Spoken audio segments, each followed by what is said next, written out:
तर व्यभिचाराला राज्यमान्यता देऊ नका, मनसेच्या मेळाव्यातनं राज ठाकरे यांनी महाराष्ट्राच्या जनतेला आवाहन केलं। सध्याच्या राजकारणाला राजमान्यता मिळाल्यास पुढचे दिवस भीषण असतील असंही ते म्हणाले।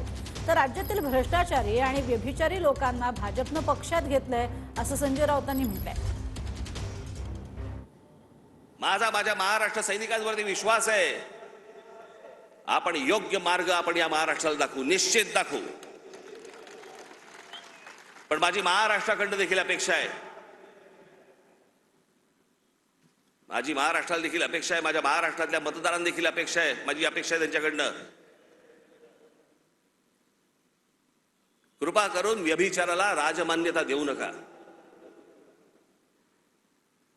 ज्या प्रकारचं राजकारण या महाराष्ट्रामध्ये सुरू आहे, याला राजमान्यता जर समजा पुढे मिळत गेली, पुढचे दिवस भीषण आहेत। राजकीय व्यभिचार म्हणजे असा आहे, राजकीय व्यभिचार कशाला म्हणतात हे प्रबोधनकार ठाकरे यांच्या चिंतनातून, भाषणातून, लेखनातून समजून घेतलं पाहिजे।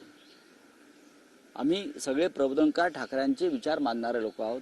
ते तर स्वतः त्यांचे नातू आहेत, उद्धव ठाकरे त्यांचे नातू आहेत।